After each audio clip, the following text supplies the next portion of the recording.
നമ്മുടെ എല്ലാവരുടെയും ജീവിതത്തിൽ നമ്മൾ അധികം ഐഡന്റിഫൈ ചെയ്യാത്ത ഒരു ശത്രുവുണ്ട്. ആരാണെന്ന് പറയട്ടെ? നമ്മുടെ മനസ്സ്. പല കാര്യങ്ങളും നമ്മളെ കൊണ്ട് ചെയ്യിക്കാത്തതും പല പ്രശ്നങ്ങളിലും നമ്മളെ കൊണ്ട് ചാടിക്കുന്നതും നമ്മുടെ മനസ്സാണ്. ഒരു എക്സാമ്പിൾ പറയട്ടെ. നിങ്ങൾ ഒരു ഇന്റർവ്യൂവിന് പോയി, ആ ജോലി നിങ്ങൾക്ക് കിട്ടിയില്ല. എന്തായിരിക്കും നിങ്ങളുടെ മനസ്സിലൂടെ പോകുന്നത്? ആ ഇന്റർവ്യൂവിൽ എന്തൊക്കെയോ ചോദിച്ചു, എനിക്ക് ആ സ്കില്ലൊന്നുമില്ല, എങ്ങനെ എനിക്കൊരു ജോലി കിട്ടും?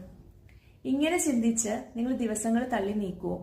അതേസമയം ആ ഇന്റർവ്യൂവിന് പോയത് കൊണ്ട് എന്തൊക്കെയാണ് പഠിക്കേണ്ടത്, എന്തൊക്കെ സ്കില്ല് ഡെവലപ്പ് ചെയ്യണം എന്ന് എനിക്ക് മനസ്സിലായി എന്ന് ചിന്തിക്കുവോ? വേറൊരു എക്സാമ്പിൾ പറയട്ടെ. ഒരാൾ നിങ്ങളെ ക്രിട്ടിസൈസ് ചെയ്തു, ആരെങ്കിലും നിങ്ങളെക്കുറിച്ച് മോശമായിട്ട് നിങ്ങളോട് പറഞ്ഞു. എന്തൊക്കെയായിരിക്കും നിങ്ങളുടെ മനസ്സിലൂടെ പോകുന്നത്? നിങ്ങൾ തന്നെ ഒന്ന് അനലൈസ് ചെയ്ത് നോക്കിയേ. നമ്മുടെ മനസ്സ് നമ്മൾ ജനിക്കുമ്പോൾ ഒരു ക്ലീൻ സ്ലേറ്റ് ആയിരുന്നു. പിന്നെ ഇതുവരെ നമ്മൾ ജീവിച്ചപ്പോൾ നമുക്കുണ്ടായ എക്സ്പീരിയൻസുകളുടെയും സർക്കംസ്റ്റാൻസസും കൊണ്ടാണ് ഇത് നെഗറ്റീവായി ട്രെയിൻ ചെയ്യപ്പെട്ടിരിക്കുന്നത്.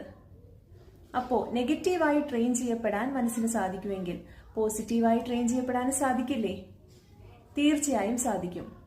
നമ്മുടെ മനസ്സിനെ നമുക്ക് വേണ്ട രീതിയിൽ ട്രെയിൻ ചെയ്യാൻ നമുക്ക് സാധിച്ചു കഴിഞ്ഞാൽ നമുക്ക് ജീവിതത്തിൽ ഒരുപാട് ഉയരങ്ങളിൽ എത്താൻ സാധിക്കും. ഇതുവരെ ഒരിക്കലും നമ്മളെ കൊണ്ട് നേടാൻ സാധിക്കില്ല എന്ന് തോന്നിയിരിക്കുന്ന പല കാര്യങ്ങളും നേടിയെടുക്കാനായിട്ട് ഇത് നമ്മളെ സഹായിക്കുന്നതാണ്.